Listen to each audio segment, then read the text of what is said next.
This is Chloe. She's a little poodle and she comes out on the campaign trail with me. She's getting me quite a few votes because quite a few people are saying, well, I'm going to vote one for the dog.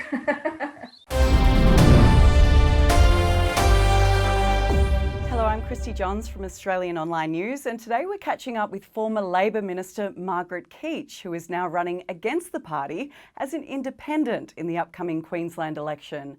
Margaret quit the party to run in the seat of Macalister, which covers all these suburbs, including Beenleigh. Margaret, I see you've gained some support with the canine community. I certainly do. We've got my number one mascot here. This is Chloe. She's a little poodle and she comes out on the campaign trail with me, all dressed up. She gets so excited when we say, Chloe, it's time for campaigning. Has she been behaving herself on the campaign? What have you two been up to? She's pretty good. She loves the children. She gets so excited. And she's getting me quite a few votes because quite a few people are saying, well, I'm going to vote one for the dog.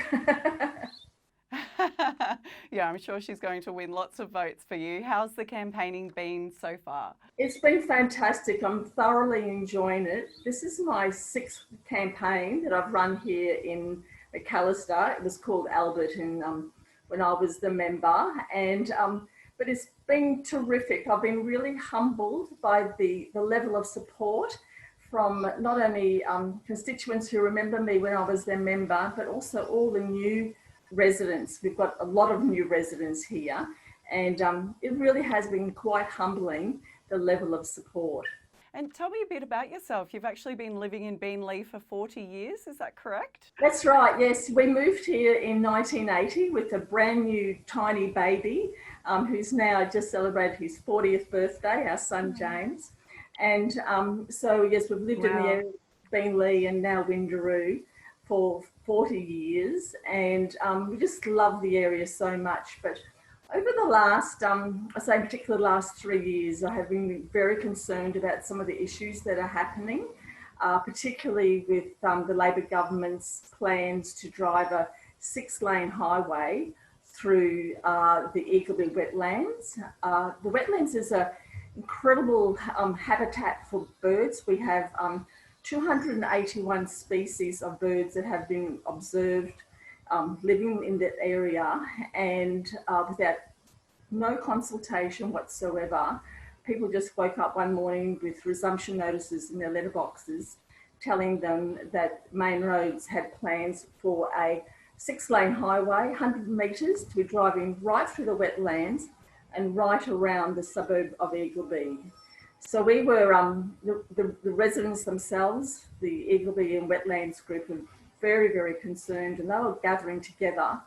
And I was thinking to myself, well, I've been local for 40 years, but words are cheap if I just simply complain about it.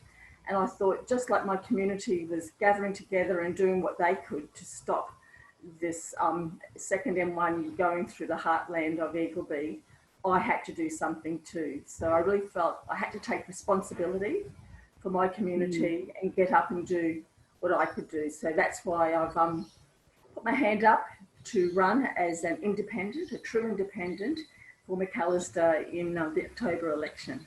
So what are you fighting for exactly? Is there a new route that you have in mind, or? Yeah, the residents have done a lot of research, the residents group, and they have come up with a different route, which they feel would be a lot cheaper. It's one bridge versus 3 bridges with the Main Roads route.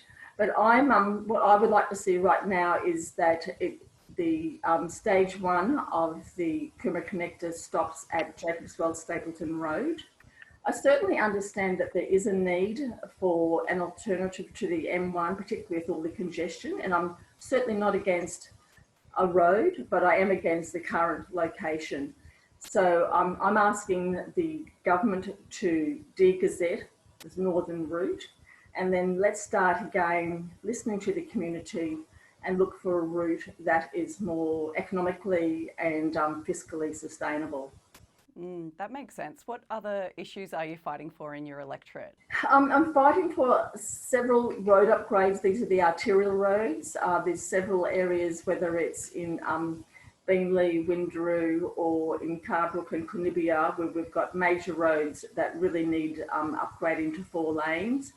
And we've had petitions, we've had surveys, but we haven't had any action. And so I'm just not prepared to wait another 4 years for nothing to happen. And so that's why I'm really focused on some road upgrades. We also have some dangerous intersections, and I'm fighting for traffic lights at those intersections to make it a lot safer for the residents. Okay, and you used to work for the Labor Party. Why did you quit? Yeah, so I was a member of the Labor Party for 25 years, and I was a Labor member, the Labor member for Albert. I've really thought about my membership of the party for a couple of years, really.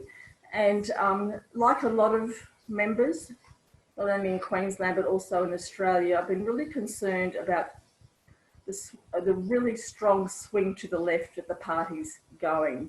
It's not the party I joined 25 years ago, which was a party which really focused on building strong families, building strong communities.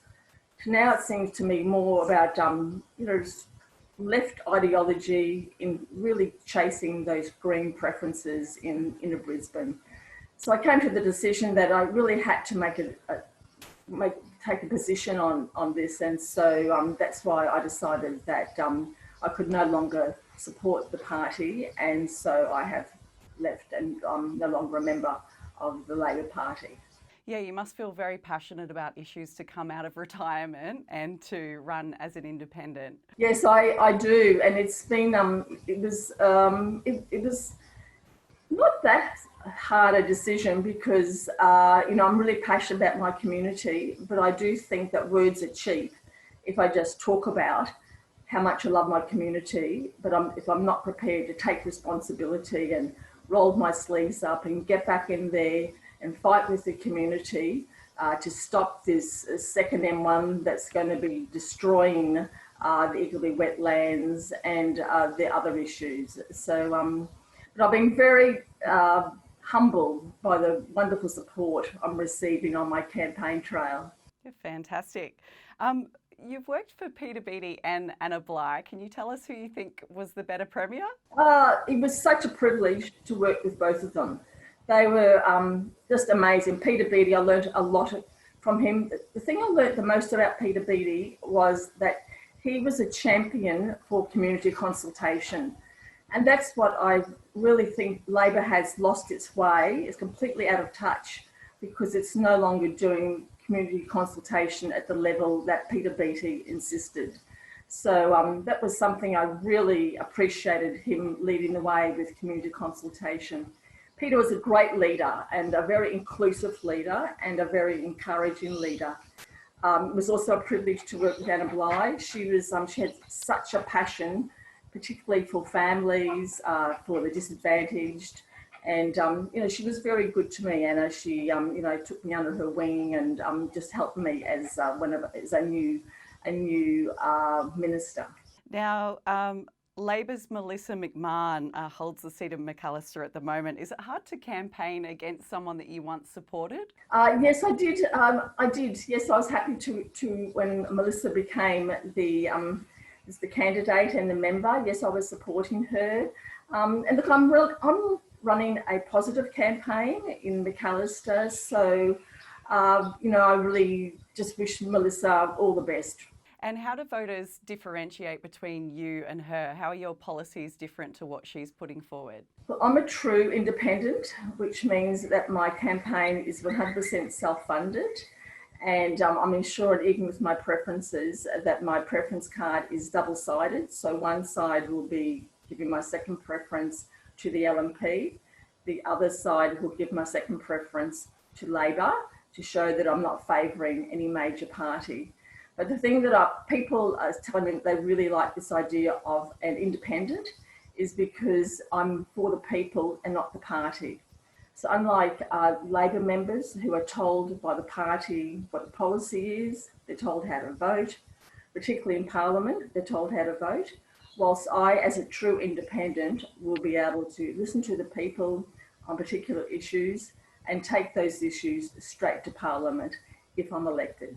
And with all that time in the Labor Party, do you support Anastasia Palaszczuk's strong border stance at the moment, or would you have done things a little bit differently? I think Anastasia has had a very difficult job with making decisions regarding the borders.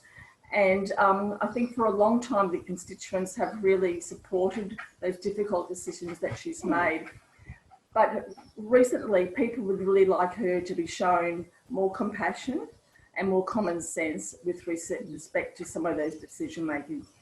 We have a constituents in the electorate, that's Wendy and Gary, who have been on major media broadcasts.